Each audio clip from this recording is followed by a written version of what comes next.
All right, welcome back to the channel. It is fight week. Terence Crawford versus Canelo Alvarez. And I got some bad news for you.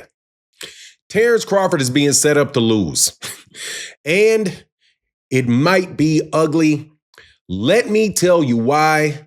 And some extra news about the ticket sales for this fight in this video.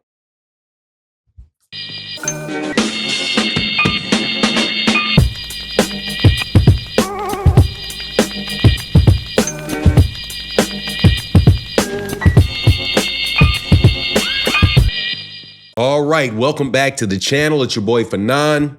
And in this video, I'm going to talk about the Terence Crawford-Canelo fight, and I'm going to give my prediction for the fight. And it is going to be one that I'm not very happy with. However, I have paid attention to what's going on this fight card.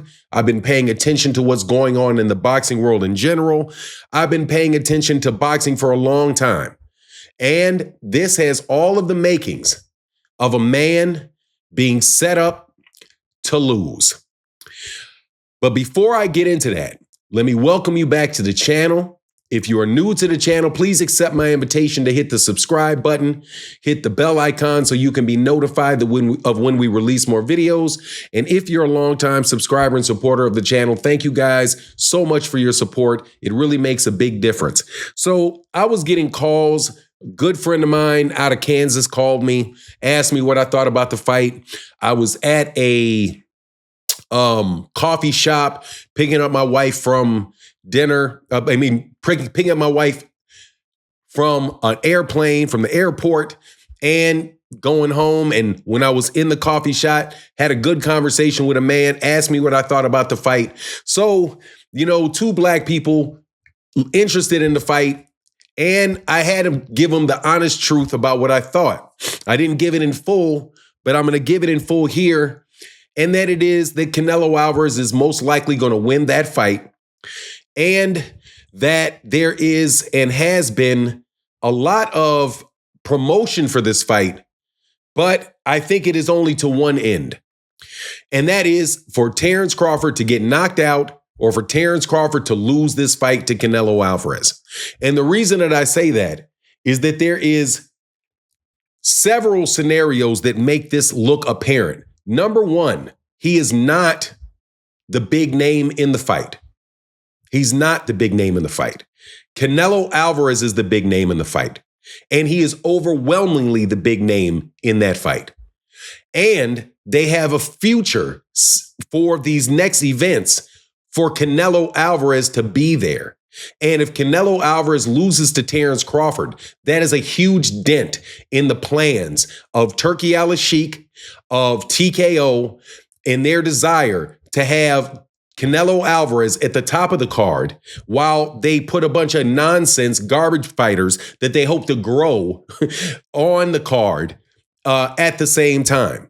But be very clear, in this scenario with all this money riding on the outcome of this fight, that somebody like Turki Al-Sheikh, who, by the way, is on record telling a judge about his favorite fighter, Hamas Shiraz, that he was down two rounds on an official judge's card, which in my book is fixing a fight.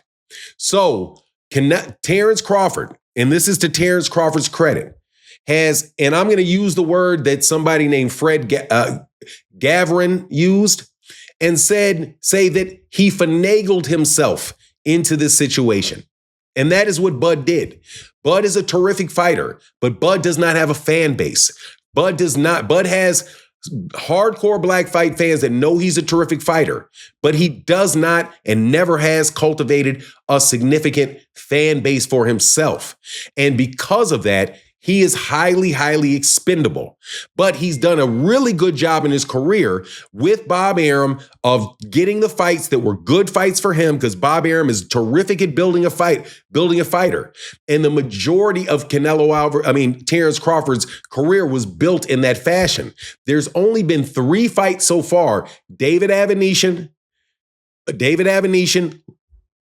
Errol Spence, and Israel Madmarov that he has fought independent. if you look at what happened to the Israel Madmarov fight, Terence Crawford did not get the knockout at 154. He did not look as dominant at 154. And what do these big money people see when they see that? They see somebody that looks vulnerable. They looked vulnerable. Many people, I'm not one of them, said that they believe Terence Crawford lost that fight to Israel Madmarov. So what do? They jump him up 2 weight classes and throw him straight in with Canelo Alvarez, a Canelo Alvarez that they have future plans for. More than likely, that is going to be the outcome of the fight when you look at the politics of it.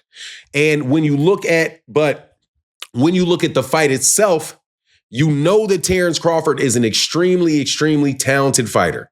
You know that he is. However, matchmakers know how to get people beat.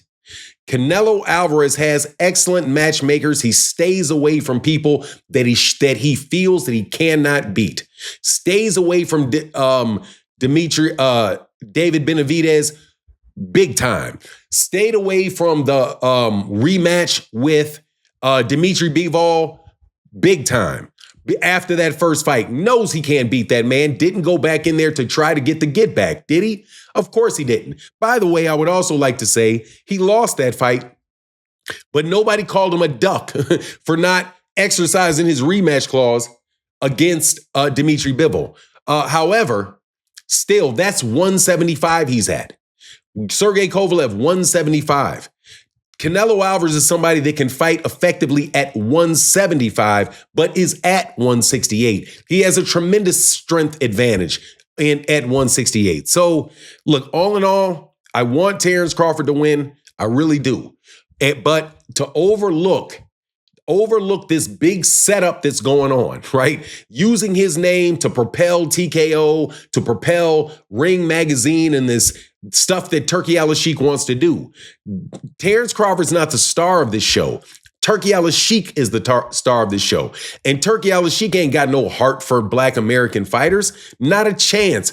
He will throw you in with wolves in a heartbeat, like he did with guys, American fighters like Jared Anderson, who he put in there with that ringer, Martin Bacoli. Paid him all kind of money, suckered him to go over there. And now what happened to Jared Anderson's career? It's gone. How many people got fed in mismatched fights or fights where they were trying to get them beat over by Turki Al-Sheikh? What about Deontay Wilder, who hadn't had 1 round in 2 years, and they throw him in there with Joseph Parker, while at the same time giving Anthony Joshua the guy that Deontay Wilder just knocked out?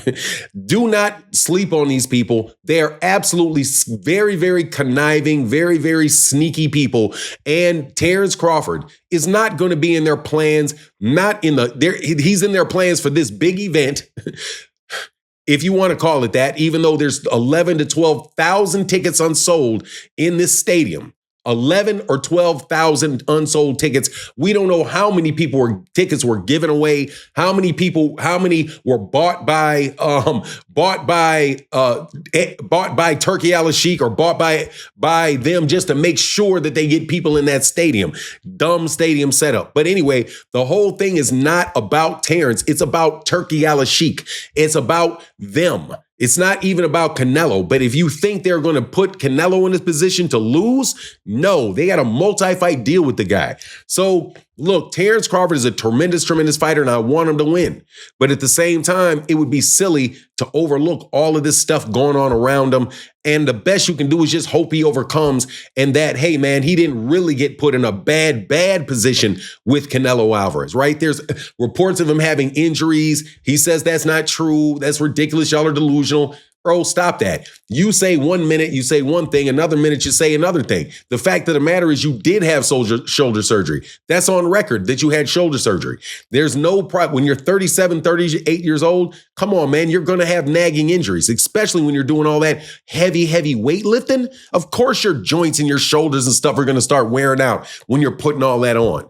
Just hope it's good enough and there ain't no problem against Canelo, because if there is and he can't throw them hands the right way, it could be real trouble. And also, please remember, don't put it past him. for Terence Crawford to walk in that place and you see puffy eyes, you see him looking a little bit dizzy, looking like he's off.